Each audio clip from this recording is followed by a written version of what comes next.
안녕하세요. 오늘도 사연 살롱을 찾아주셔서 감사합니다. 저는 결혼 4년 만에 싱글로 돌아온 40대 초반 여성입니다. 다행히 전 남편과 사이에는 아이는 없어요. 결혼하고 첫 해에 제가 몸이 별로 좋지 않아 회사를 그만두고 또 결혼하고 3년 있다 남편이 사업을 하겠다고 다니던 회사를 그만두면서 아이 가질 여유가 없었는데요. 그래서 이혼을 결심하기까지 많은 고민은 하지 않았던 것 같아요. 설령 아이가 있었다 하더라도 결과는 달라지지 않았을 것 같긴 한데 그만큼 누구나 제 사연을 들으면 4년이나 어떻게 참고 살았냐고 저더러 참을성이 많다고 감탄하세요. 그리고 지금 생각하면 제가 바빠서 그랬지 이혼은 언제고 할 제 숙명과도 같았는데 지금부터 그 이야기를 들려드릴게요. 우선 저와 남편은 30을 넘기고 만난 케이스입니다. 소개로 만났는데 남편이 자상하고 착해서 좋았어요. 제가 원래 나쁜 남자보다는 착한 남자를 좋아하는 편인데 여기서 착하다는 건 결코 우유부단하고 거절을 못해 손해보는 그런 남자를 말하는 건 아니에요. 그렇다 보니 주변에서 착한 남자를 좋아하는 제가 너무 까다롭다는 말까지 들었었는데 그래도 자기밖에 모르는 이기적인 남자랑은 만나고 싶지 않았죠. 그런 사람을 만나면서 시간을 버릴 바에는 그냥 혼자 즐겁고 행복하게 싱글 라이프를 즐기는 게 낫다고 생각했는데요. 그러다 기대 없이 나간 자리에서 남편을 만나게 된 거였어요. 그리고 몇 마디 나눌 동안은 저 사람이 착한지 나쁜지 알지 못했는데 시간이 지나면서 천성이 착한 사람이라는 걸 알게 되었죠. 일단 아들인데도 떨어져 지내는 부모님에게 잘하려 노력했고 손해는 보지 않으면서 배려와 친절은 몸에 배어 있었는데 순간 이 사람이구나 싶더라고요. 게다가 본격적으로 만나기 전인데도 남편은 저에게 무척이나 친절하고 항상 매너 좋게 배려를 해줬는데 그런 게 너무 자연스럽게 배어 있는 사람이라 호감이 가고 좋았어요. 남편 역시 제 성격이 시원시원하고 호불호가 분명히 알기 쉽다며 좋아했는데 남편이 30이 넘어서도 여자친구가 없던 이유가 여자들이 하는 말을 이해할 수 없었기 때문이라고 했어요. 왜 가끔 싫은데 좋다고 하는 사람 있잖아요. 그 반대도 많고. 저는 정말 그런 게 너무 어려운 사람이에요. 그런 건 눈치껏 알아야 한다고 하는데 맨날 시험을 치르는 기분이랄까? 이게 맞나? 이렇게 하면 되나? 이런 생각을 하면서 사람을 만나기가 싫더라고요. 그런데 신영 씨는 그런 게 없는 것 같아 너무 편하고 좋은 것 같아요.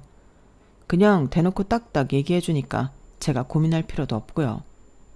아, 그러시구나. 근데 저도 여자지만 그렇게 말하는 여자 저도 힘들어요. 싫으면 싫은 거고 좋으면 좋은 거죠. 근데 저도 내숭 같은 거 안 떤다고 남자들이 별로 좋아하지 않던데요? 헤이, 그 남자들이 뭘 몰라서 그래요. 내숭이 뭐가 좋죠? 저는 오히려 신영 씨 같은 타입이 좋다고 생각해요. 그 말씀 제가 마음에 든다는 소리죠? 사실 저도 준호 씨 마음에 들거든요. 착하고 좋은 사람 같아서. 제가 착해요? 그런가? 그런 생각은 해본 적은 없는데. 착해요. 그리고 그걸 자기가 알면 그게 더 이상하죠. 그럼 이렇게 된 거 우리 한번 예쁘게 잘 만나볼까요? 좋아요. 보통 이런 말은 남자인 제가 먼저 해야 하는데 뭔가 바뀐 것 같아서 쑥스럽네요. 누가 먼저 하면 어때요? 이미 서로 마음도 알았는데 잘 만나면 되죠. 네, 우리 진짜 오래오래 함께해요. 제가 시영씨 많이 웃고 행복하게 해드릴게요. 저희는 이렇게 조금은 심플하게 시작했어요. 그리고 만나는 내내 어른들의 연애처럼 사소하거나 유치한 싸움은 하지 않고 편안한 연애를 이어갔는데요. 그렇게 둘 다 30 중반이 되었을 때 더는 미룰 수 없을 것 같아 결혼을 약속하기로 했어요. 그리고 남편이 살던 월세 보증금과 제가 살던 전세 보증금을 합쳐 저희는 1억 8천짜리 빌라 전세를 얻어 신혼 살림을 차렸고 남은 돈으로 혼수하고 결혼식 준비를 했어요. 그러니까 양가에 똑같이 금전적인 도움은 받지 않았는데요. 저희 친정도 그렇고 시부모님도 지방 소도시에 살고 있으셔서 큰 여유는 없으셨어요. 그리고 나이도 어린 것도 아니고 찰대로 차서하는 결혼인데 부모님한테 손 벌려서 결혼하는 건 아닌 것 같았는데 남편도 제 의견에 좋다고 했죠. 여기서 참고로 남편은 그때 당시 대기업은 아니었지만 꽤 규모가 있는 회사에서 월 400만 원은 벌고 있었어요. 그에 반면 저는 이거저거 다 합쳐 월 300 정도는 벌었지만 기본급만 따지면 200만 원이 조금 넘을 뿐이었는데 그래도 둘이 합쳐 월 5, 600만 원을 버는 거니 저는 제가 열심히 저축하고 모으면 대출 조금 껴서 집도 사고 아이도 낳고 남들처럼 평범하게 잘 살 수 있을 거라고 믿어 의심치 않았어요. 하지만 모든 위기는 갑자기 닥친다고 제가 결혼하고 몇 달 지나지 않아 건강에 적신호가 켜졌는데 제가 평소에도 위가 별로 좋지 않았거든요. 워낙에 예민한 성격 탓에 조금만 신경 쓰면 곧장 요통으로 이어지곤 했었는데 그때는 거의 일상생활이 불가능할 정도로 힘들었어요. 오죽하면 갑자기 살이 10kg 넘게 빠지게 되었는데요. 그리하여 불가피하지만 회사를 그만두게 되었어요. 제가 위암 1기였거든요.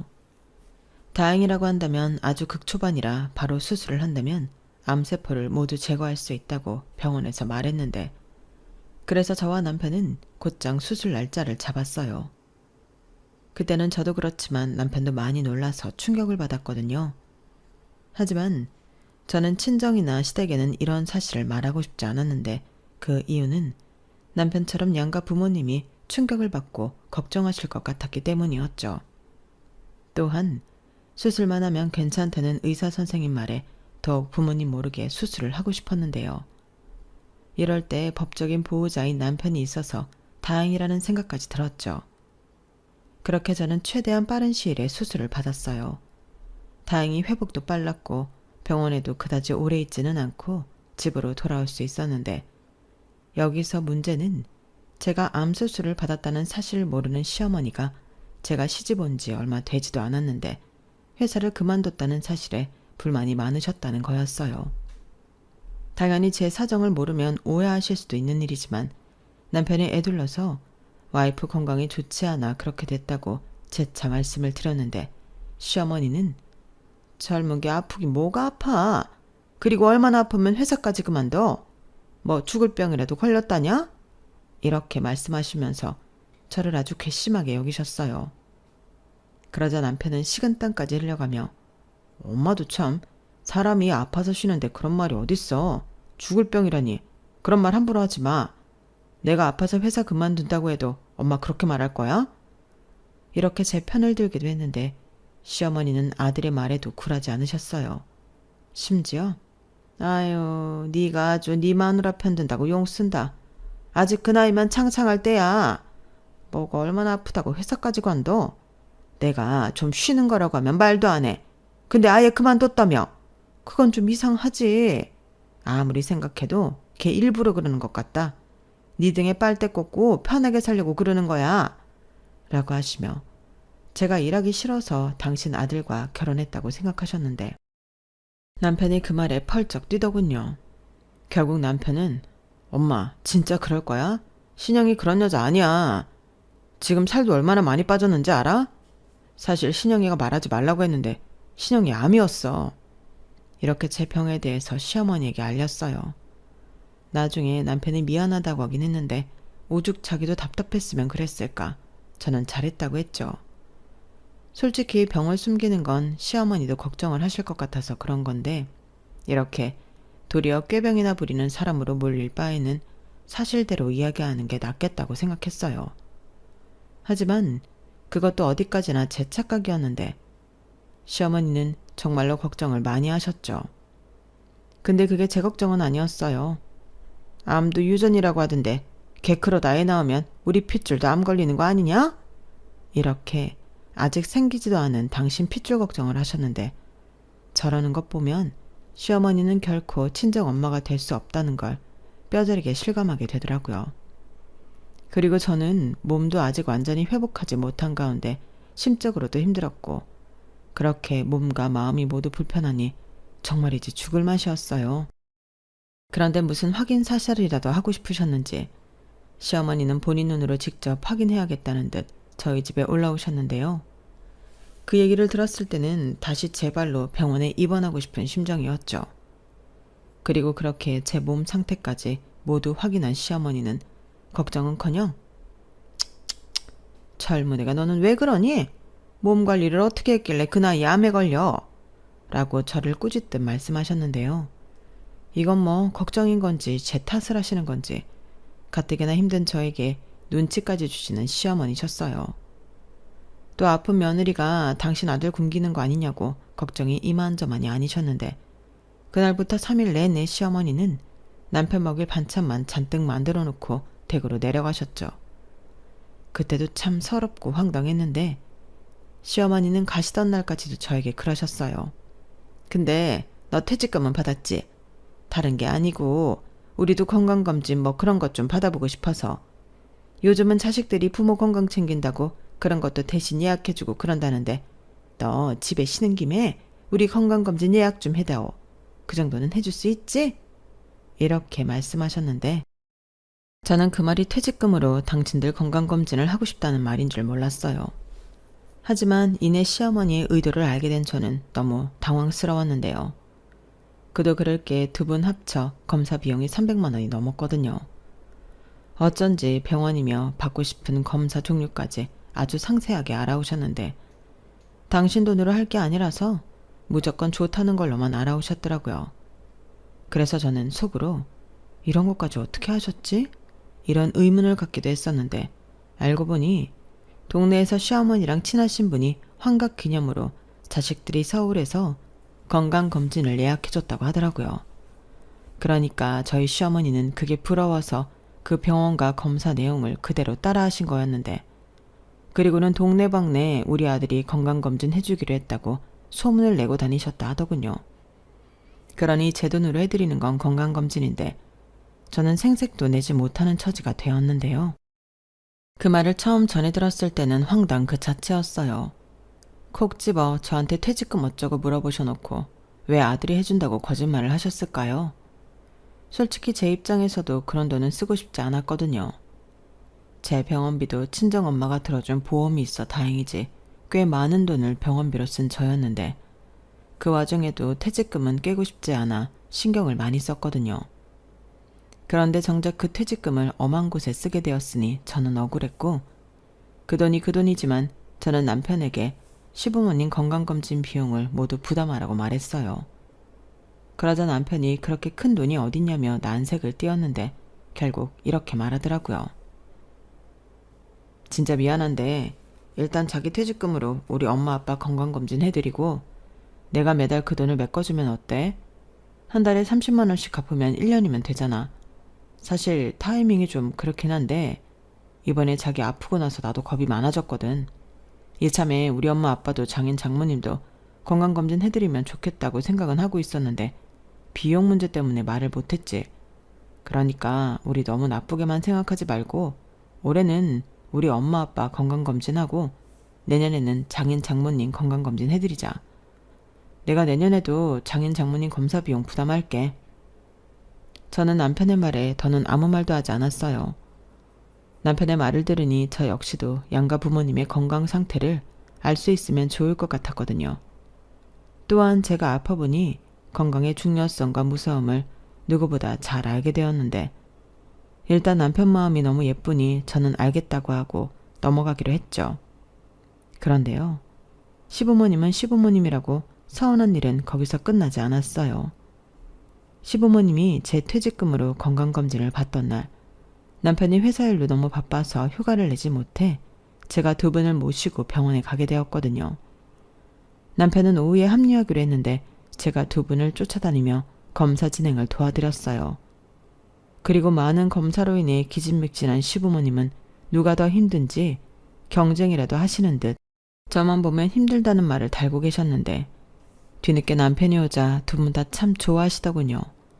그리고 댁으로 돌아가시기 전까지도 저에게는 수고했다, 고맙다 이런 말은 한마디도 하지 않으셨는데 오히려 고맙다는 말은 검사가 거진 다 끝나갈 말미에 온 남편에게만 하셨어요. 그러니 옆에서 그걸 보고 있던 저는 괜히 마음이 좋지 않았는데요. 그래서 아마 표정도 뚱하니 좋지 않았을 거예요. 하지만 시어머니는 그런 제 마음 따윈 안중에도 없으셨고 계속해서 당신 아들에게만 좋은 소리를 연신 쏟아내셨어요.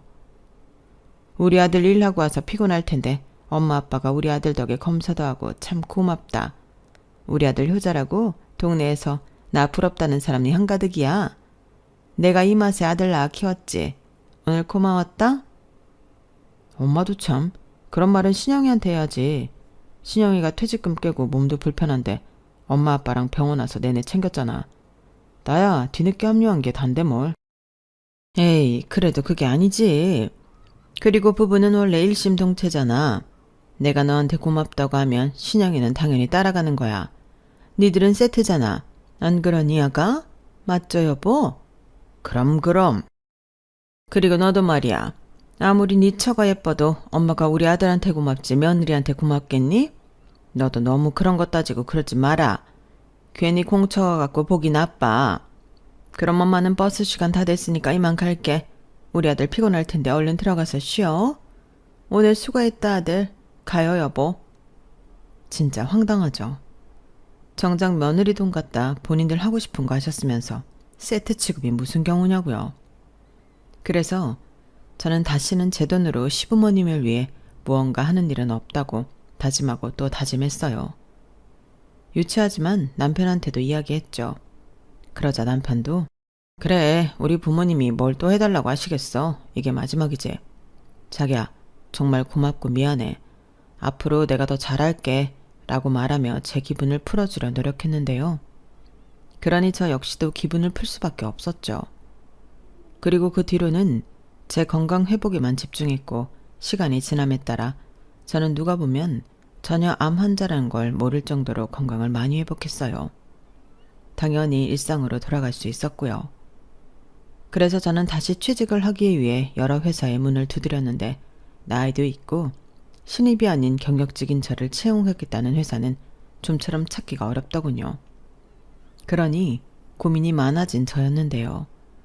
그러다 친한 선배가 온라인 사업으로 대박이 났다는 소식을 우연히 전해 듣고 어떤 사업인지 호기심이 발동했어요.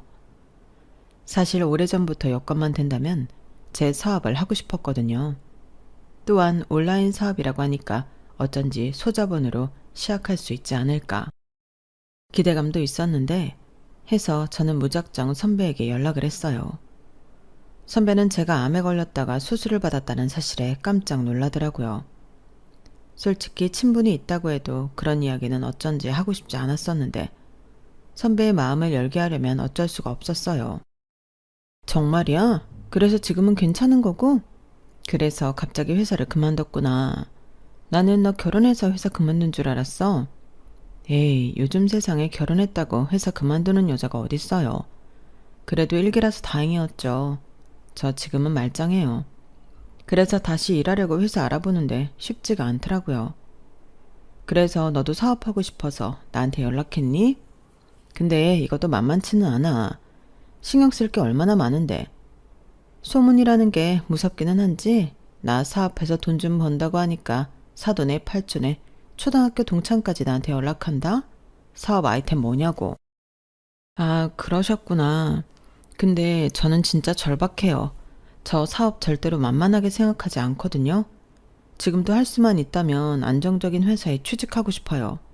하지만 선배도 아시잖아요. 제 나이에 사무직을 누가 써요. 그렇다고 이 나이에 남편 벌어다 주는 것만 믿고 놀아요? 그럴 순 없잖아요. 저 진짜 이런 말까지는 자존심 상해서 하고 싶지 않은데 시어머니한테도 엄청 눈치 보이거든요. 저희 시어머니는 제가 결혼하고 놀고 싶어서 회사 그만둔 줄 아셨어요. 뭐? 정말? 아니, 며느리가 그렇게 큰 수술을 받았는데 어쩜? 제가 걱정하실까봐 남편한테 말하지 말라고 했거든요. 그랬더니 혼자서 그런 생각을 하셨더라고요. 그리고 나중에는 안 되겠어서 남편이 사실대로 말했는데 이젠 그거 유전 아니냐고. 야, 진짜? 네 시어머니 아주 웃기는 사람이다. 너 진짜 괜찮아? 저도 시어머니가 저 정도인 줄은 진짜 몰랐죠. 그러니까 선배가 나 한 번만 도와주세요. 저 뭐든 열심히 배우고 잘할 자신 있어요. 선배는 제 사정을 듣고 잠깐 고민한 듯 하다가 알겠다며 자기가 하는 온라인 사업을 자세히 설명해 줬어요. 그리고 이건 내가 다음에 해볼까 하고 구상만 했던 건데 내가 여기 관계자들 섭외는 해놨거든? 너 영어 좀 하지? 잘 됐다. 이거 나랑 하자. 공동으로 하다가 너 할 수 있으면 독립해. 내가 네 지분은 확실하게 챙겨줄게. 라고 하며 지금 제가 하고 있는 사업의 중요한 아이템과 인맥을 소개해 줬는데요. 그 뒤로부터는 정신이 없었죠. 아는 것보다 모르는 게 훨씬 많았기 때문에 아이가 걸음마 배우듯 아주 기본적인 것부터 저는 공부하기 시작했어요. 다행히 제가 전부터 근무하던 회사에서 해외 파트를 맡고 있었기 때문에 수월했던 것도 있긴 했는데 사업이라는 게 처음이다 보니 실수하지 않으려 많은 신경을 쏟았어요. 그러자 남편은 제가 또 무리를 해서 병이 재발하지 않을까 전전긍긍했는데 모처럼 신나서 일을 하다 보니까 피곤한 줄도 모르고 일에 빠져 살게 되었어요. 그리고 처음에는 눈에 보이는 성과가 잘 나타나지 않아 애를 좀 태우긴 했는데 그래도 일이 너무 재밌으니까 포기하고 싶진 않았어요. 그래서 이거 아니면 나는 매달릴 게 없다는 심정으로 더욱 사업에 몰두했고 그 결과 제가 사업을 시작하고 1년이 지나 조금씩 매출이 뛰기 시작했어요. 그 뒤 급물살이라고 할까요?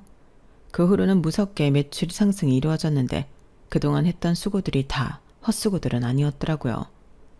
그때는 얼마나 신이 나던지 밥을 먹지 않아도 배고픈 줄을 몰랐고 하룻밤을 꼬박 새며 일을 해도 피곤한 줄을 몰랐는데 그렇게 지내다 보니 제가 버는 돈이 남편의 연봉을 훨씬 뛰어넘었어요.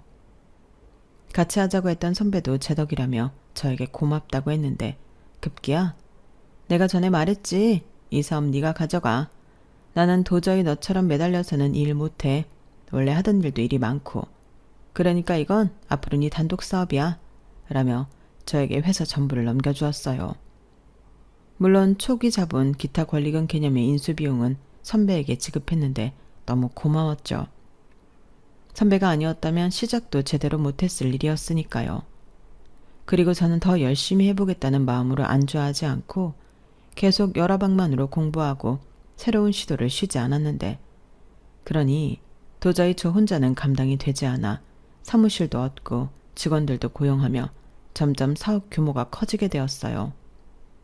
그런데요.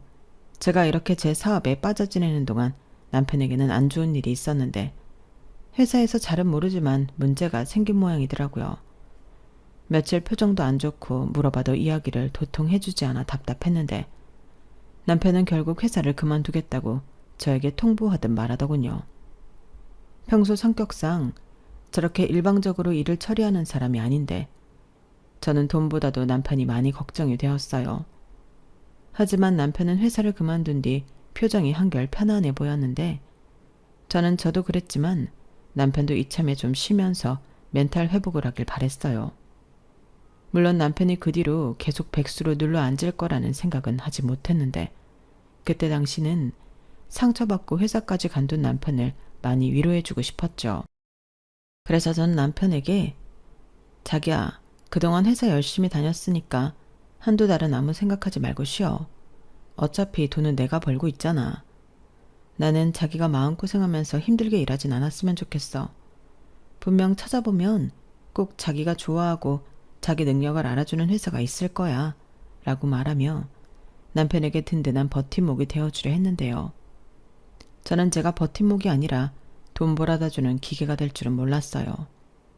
아니 정확히 얘기하자면 각자 돈 관리를 하고 있던 저와 남편이었는데 남편이 제가 주는 용돈을 받고 또 제가 버는 수입을 알게 되면서 제가 눈치채지 못하는 가운데 남편에게는 큰 변화가 생기기 시작했나 보더라고요. 사업을 하면 이렇게 돈을 많이 버는 거냐고 애처럼 초롱초롱한 눈으로 저에게 물었는데 그 눈이 지금 생각하면 횟가닥 맛이 간 눈이었어요. 그때 남편이 분명히 이렇게 말했거든요. 자기 한 달에 얼마 벌어? 와, 우리 진짜 금방 부자 되겠다. 자기야, 나도 사업할래? 이러는데 저는 정신이 반쯤 나간 남편을 보고 위험 신호 같은 걸 느꼈어요. 저 인간 저대로 두면 안 되겠다.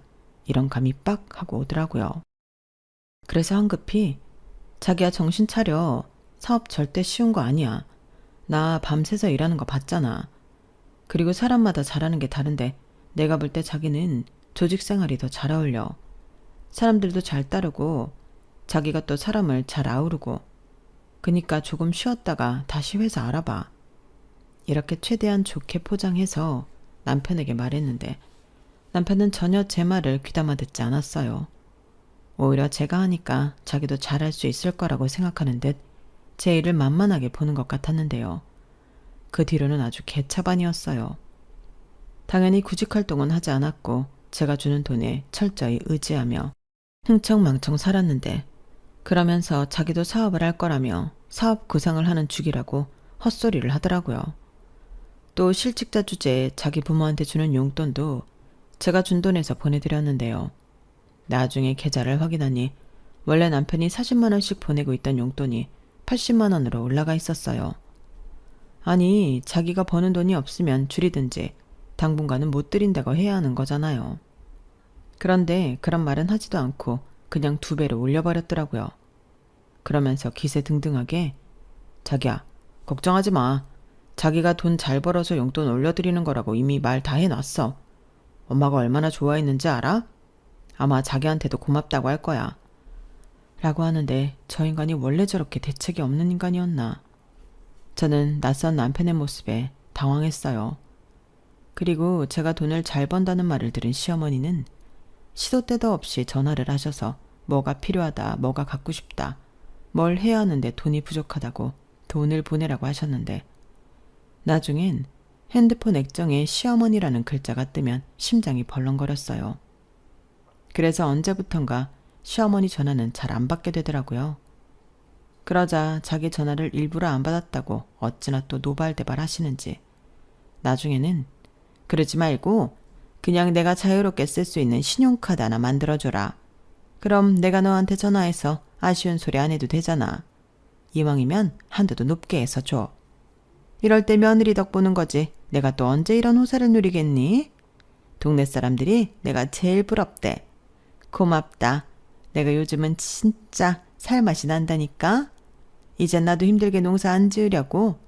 라며 아예 재놓고 제 등에 빨대를 꽂겠다고 선언하셨는데 허위가 없었어요. 정작 저희 부모님은 제가 힘들게 번 돈 쓰기 아깝다고 받지도 않으시는데 자기들이 무슨 염치로 저러는 건지 점점 인간들이 싫어지더라고요. 그러니 제가 그 인간들에게 좋은 소리가 나가겠어요? 당연히 그때부터는 이쪽 저쪽 잡음이 생기기 시작했죠. 그리고 시어머니는 정말 웃기는 사람이었는데 저한테는 고맙다고 하긴 하셨지만 동네에는 아들돈이라고 자랑자랑을 하고 다니셨나 보더라고요. 아니, 며느리 돈이 어떻게 아들 돈이 되냐고요. 그러니 당신 스스로도 개념을 상실하신 듯 제 돈을 당신 아들 돈처럼 편하게 쓰셨는데 나중엔 자기 생일엔 친구들이랑 해외여행을 가고 싶다며 저에게 그 여행 경비를 전부 부담하라고 하시는 거예요. 당연히 안 된다고 싫다고 단번에 거절했는데 시어머니는 아랑곳하지 않고 어디 동네 여행사에 가서 견적을 뽑아 저에게 사진을 찍어 보내셨어요. 근데 그 비용이 무려 2천만 원이 넘었고 저는 당장 남편에게 그걸 보여줬죠. 이거 봐봐. 내가 왜 어머님 생신에 이런 경비를 다 내야 해? 자기가 해. 자기 엄마잖아. 뭐? 자기 엄마? 아무리 그래도 그렇지 시어머니를 그렇게 부르면 어떡해? 우리 엄마가 생일이라고 기분 좀 내고 싶었나 보다. 기분? 그 기분 내는데 돈 2천만 원이 웬 말이야. 그러게 너무하긴 했네. 내가 이건 엄마한테 좋게 얘기할게. 대신 국내 여행은 어때? 국내도 좋은 데 많잖아. 숙소도 호텔 말고 콘도 이런 데로 잡아드리면 경비 그렇게 많이 안 나올 것 같은데? 몰라. 자기가 알아서 해.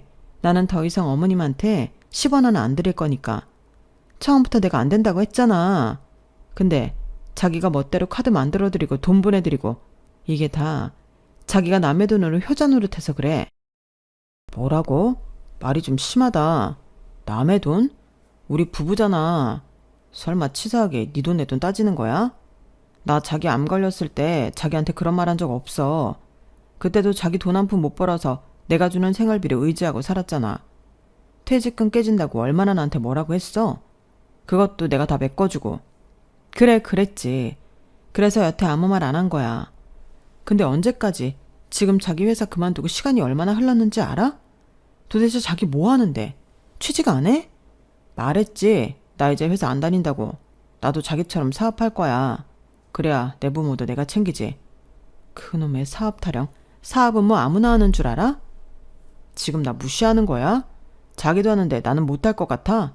두고 봐. 내 사업이 자기 사업보다 훨씬 돈 잘 벌 테니까. 저는 남편의 위험천만한 말에 심장이 쿵 하고 내려앉는 것 같았어요. 허파에 바람이 잔뜩 들어간 것이 분명했는데 시어머니도 남편에게 제가 여행 경비 못 준다는 말을 들었는지 업무가 되지 않을 정도로 연신 전화를 거셨어요. 그래서 어쩔 수 없이 받았는데 다짜고짜 야, 너는 니네 부모가 여행 보내달라고 해도 이렇게 할 거야? 아니 그깟 2천만 원이 없어서 시애미를 쪽팔리게 만들어? 너 당장 내 여행 경비 현금으로 붙여라. 이러시는데 저는 이대로는 도저히 안 될 것 같아서 저도 하고 싶은 말을 전부 다 쏟아내기 시작했어요. 어머니, 작작하세요. 저는 뭐 어디 돈 나오는 방망이라도 가지고 있는 줄 아세요? 저도 힘들게 버는 돈이에요. 어머니 아들한테 달라고 하세요. 저한테 그러지 마시고. 시어머니는 제 말에 화가 잔뜩 나셨는지 소리를 빽 지르셨어요. 그래서 곧장 전화를 끊고 번호도 차단해버렸는데 여기저기 전화를 빌려가며 저에게 계속 전화를 하시더라고요. 그리고는 제가 돈 좀 번다고 유세를 떤다며 제가 너무 기가 세서 남편이 저러고 주눅 들고 사는 거라고 헛소리를 연신하셨는데 저는 아랑곳하지 않고 지금까지 어머니가 쓴 돈을 계산해서 청구하겠다고 했어요. 그러자 갑자기 울먹이며 자기가 며느리한테 이런 수모를 겪게 될 줄 몰랐다고 징징거리기 시작했는데 저는 곧장 또 전화를 끊고 그 걸려오는 전화번호들을 죄다 차단해버렸어요. 그러자 비로소 평화가 찾아왔는데 시어머니는 저랑 통화가 되지 않으니 남편에게 전화를 걸어 신세한탄을 하셨나 봐요. 자기야, 엄마한테 전화가 왔는데 자기가 정말 우리 엄마한테 그동안 받아간 거 다 토해내라고 했어?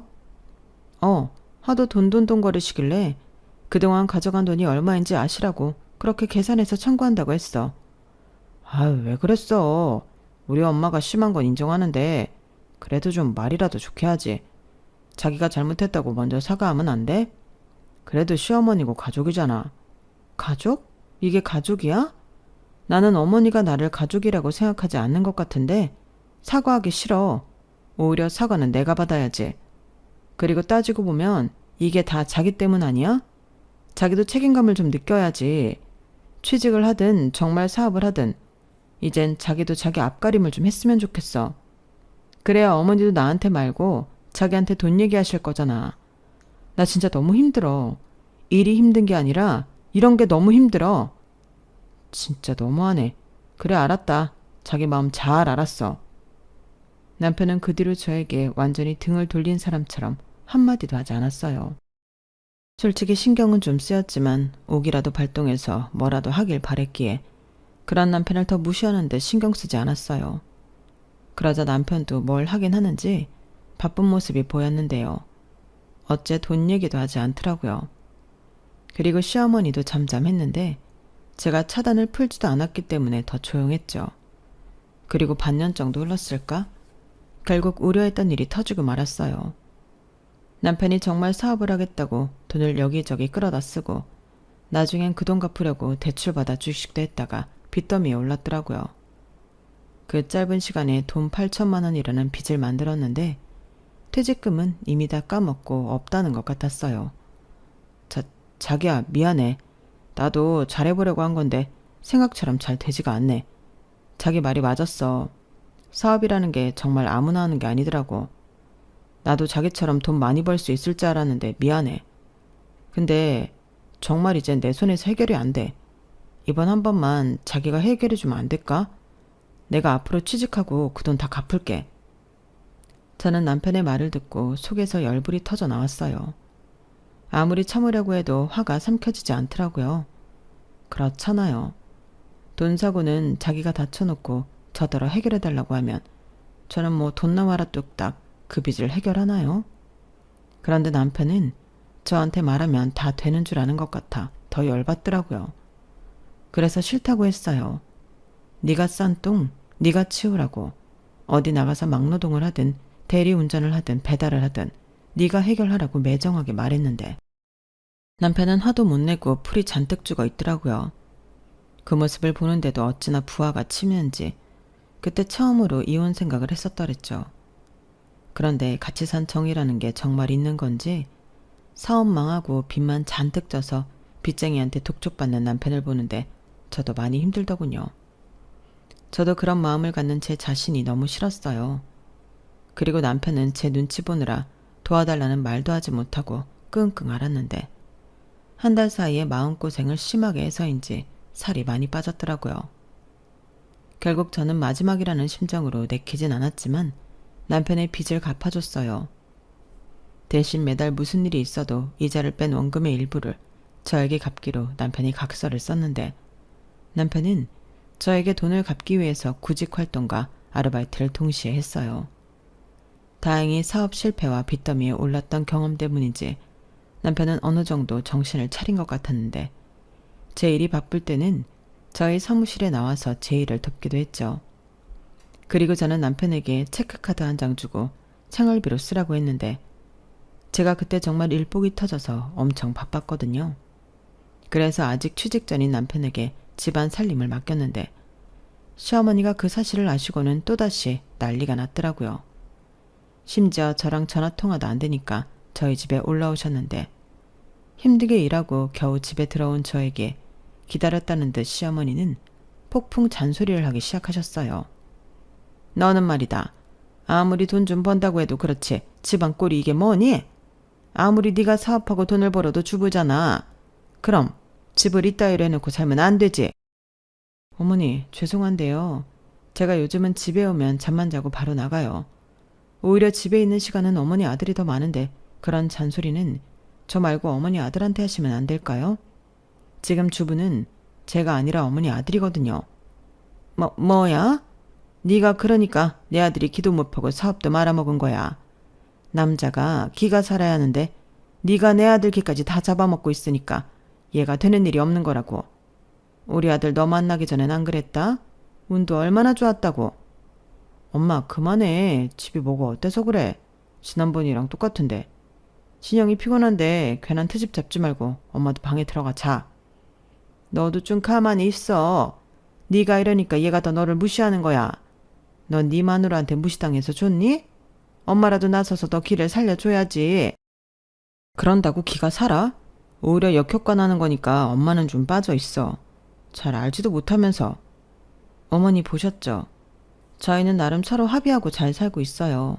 그러니까 괜한 이간질 시키지 마시고 저 좀 들어가서 잘게요. 진짜 너무 피곤하거든요. 저는 사실 그때 이미 비몽사몽이라 시어머니 반응 따윈 확인도 하지 않고 안방으로 들어와 겨우 세수만 하고 침대에 쓰러져 잠이 들었어요. 그리고 알람 소리에 일어나 출근 준비를 하는데 시어머니가 할 말이 있다고 앉으라며 저를 붙드셨어요. 그러고 보니 남편은 면접이 있다고 나갔다는 것 같은데 시어머니 입장에서는 며느리 편드는 아들도 없겠다. 기회는 이때다 싶으셨겠죠. 그리하여 언제 끝날지 모를 도돌이표 대화가 시작이 되었는데 시어머니의 의도는 간단했죠. 너 아무리 네가 돈 좀 번다고 유세 떨면 못 쓴다. 우리 아들도 한다면 하는 애야. 그리고 내가 정말 이건 확실히 해야 해서 그러는데 우리 아들이 아무리 돈 못 번다고 해도 나한테 주는 용돈은 끊지 마라. 줄이지도 말고. 정말 어이없지 않나요?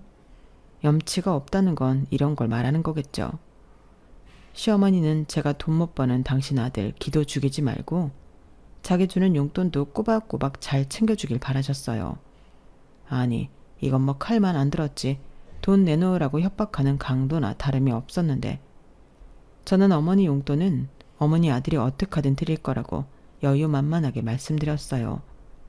그러자 시어머니 얼굴은 또다시 울그락불그락 변하셨는데 저는 거기에 대고 남편 빚도 내가 대신 갚아서 돈이 없다고 쐐기를 박아버렸어요.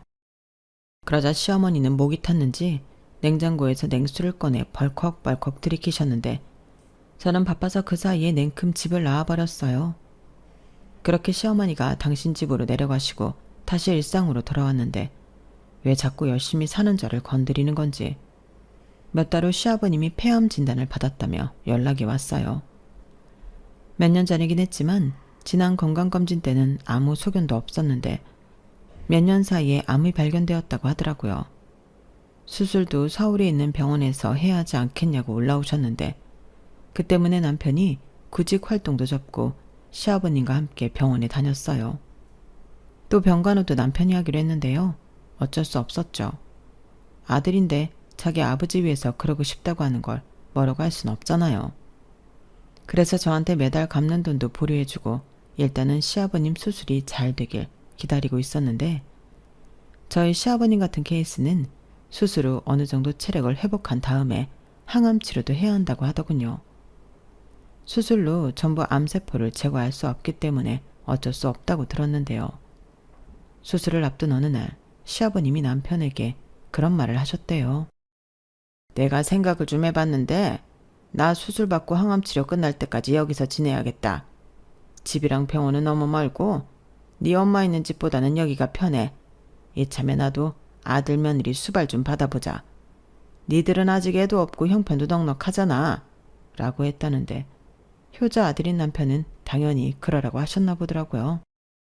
하지만 제 생각은 좀 달랐는데 항암 치료가 언제 시작하고 끝날 줄 알고 시아버님과 불편한 동거를 할 수는 없었어요. 더욱이 대놓고 아들 며느리 수발 좀 받아보자고 하시는 시아버님에게 제가 해드릴 수 있는 건 전혀 없었고 차라리 시설을 알아봐 드릴 수는 있을 것 같았는데 시아버님이 무슨 그런 개 같은 소리를 하냐고 역정을 내셨어요.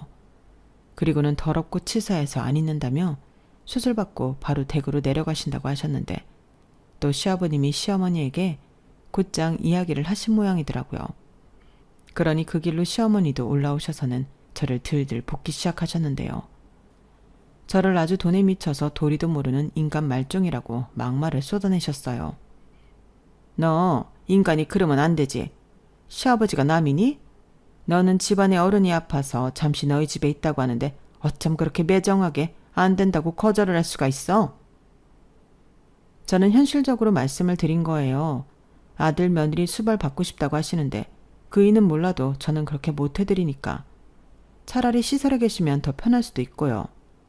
진짜 너무하네 너무해. 너는 네 시아버지가 암에 걸렸다고 해도 이렇게 나올 거니? 독하다 독해. 그럼 네 아버지는? 네 아버지가 암에 걸렸대도 이렇게 나올 거야? 너 똑똑히 들어. 내 남편 죽으면 다 네 탓이야. 내가 너 가만두지 않을 거야. 알겠어? 아무래도 네가 우리 집에 오고 나서 재수가 엄붙은 것 같다. 암에 걸렸다고 했을 때 가차없이 버리는 건데 내가 마음이 약해서 그걸 못해 지금 이 꼴을 보고 있는 거지. 뭐라고요? 아, 그게 어머니 진심이시구나. 알겠어요. 그럼 지금이라도 저 버리세요. 저는 괜찮으니까. 솔직히 좀 버거웠거든요. 그래도 착한 남편 하나 보고 여태 참았는데 더는 못하겠네요. 착하면 뭐하나요? 능력도 없는데. 제가 어머니 아들비 갚아준 거 아시죠? 저 그 돈부터 청구해서 받아야겠어요. 어디 그뿐인가요? 어머님이 저한테 뜯어간 그 돈들도 다 받아야죠. 그럼 서로 이야기 잘 된 줄 알고 남편이랑 빨리 헤어질게요. 그럼 어머님도 너무 좋겠죠? 저는 시어머니의 말에 옳았구나 잘됐다 생각하고 바로 내질렀어요. 솔직히 남편 빚 갚아주고 이혼 생각을 완전히 떨쳐내지 못했거든요. 그래도 남편이 정신 차리고 예전으로 돌아간다면 희망이 있지 않을까 생각했는데 희망은 오히려 다른 곳에서 없다는 걸 다시금 깨달았어요. 저 시부모라는 인간들은 아마도 죽을 때까지 저 나쁜 버릇을 못 고칠 것 같았거든요. 그리고 효자 아들인 남편 때문에 저까지 피보는 날이 분명 있을 것만 같았는데 저는 기회가 있을 때 얼른 도망치는 게 상책이라고 판단했어요. 그리고 남편은 자기도 모르게 이혼하게 생겼으니 자기 부모한테 따지듯 난리가 났는데요. 당연하죠. 저랑 이혼하면 자기는 지금 완전 빌탈털인데 제가 대신 빚 갚아준 것도 그냥 넘어가지 않을 거니까 남편은 최대한 이혼만큼은 물러야겠다고 필사적이었어요. 하지만 제 마음은 이미 건널 수 없는 강을 건너버렸고 같이 살던 빌라 보증금 중에 제 돈이 많은 점과 남편 빚 갚아준 돈이 있으니 저는 이 집에서 그들을 내쫓기로 마음을 먹었어요. 무릎도 꿇고 빌기까지 하는데 저는 그 꼴이 보기 싫고 시부모님은 애가 끓고 난장판이 따로 없었죠. 그러자 시어머니는 그제야 사태 파악이 됐는지 안방 문 앞에서 미안하다고 사과를 하셨는데 저는 아무런 반응을 하지 않았어요. 오히려 저들을 내쫓든 내가 나가든 일단 저들과 떨어져 있어야겠다는 생각뿐이었는데 저는 남편에게 최대한 빨리 합의 이혼을 하자고 말했어요. 그러자 남편은 당연히 싫다고 했는데 제가 좀 성격이 극단적이라 합의 이혼하지 않으면 니네 엄마가 지금까지 나한테 했던 거 경찰에 고발하겠다고 했어요. 일 못하게 전화로 방해한 것부터 막말로 사람 모욕 준 것까지 전부 엮을 수 있는 건 죄다 엮어 이혼할 때 위자료도 다 챙길 거라고 했는데 그러자 남편은 협의 이혼 서류에 도장을 찍었어요. 그리고 끝까지 정말 이렇게 해야겠냐며 눈물바람을 했는데 아버지는 아프고 자기는 이혼당하고 자기가 어떻게 살겠냐고 자기 좀 살려달라고 애원하더군요. 솔직히 그때는 좀 마음이 흔들리긴 했어요. 이혼하고 싶은 마음은 변함이 없는데 이혼하는 시기가 저 사람한테는 너무 가혹한 건 사실이니 제가 좀 너무했나? 그런 생각도 들었는데 하지만 기회가 아무 때나 오는 건 아니잖아요.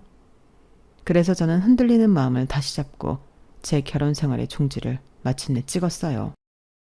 아이도 없고 워낙에 남편의 실직 기간이 제 실직 기간보다 길어 분할할 재산도 없었는데 각자 가지고 온 거 가지고 가면 되는 거라 저는 남편 빚 갚아준 것을 역시나 그 보증금에서 전부 챙겼어요. 그러고도 남편의 빚이 한 2천만 원 정도 남았는데 이 인간은 그 돈을 다 갚으면 제 마음이 돌아설 줄 알았는지 착실하게 돈을 보내주더라고요. 하지만 제 마음은 전혀 그럴 생각이 없었는데 저는 남편과 살던 그 빌라를 정리하고 사무실 근처에 오피스텔을 얻어 이사를 했어요.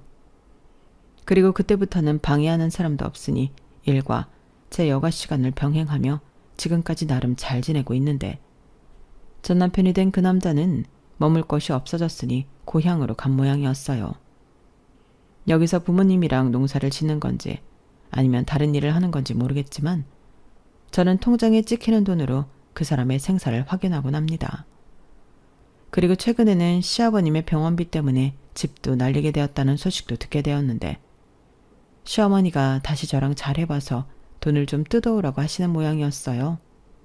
그런 거 보면 역시 사람은 변하지 않는다는 말이 맞는 말 같은데 부디 시어머니가 그만 욕심부리고 당신 살 길을 찾으셨으면 좋겠네요. 그에 반면 저는 이젠 새로운 남자친구도 생겨서 최근에는 연애도 시작했는데요.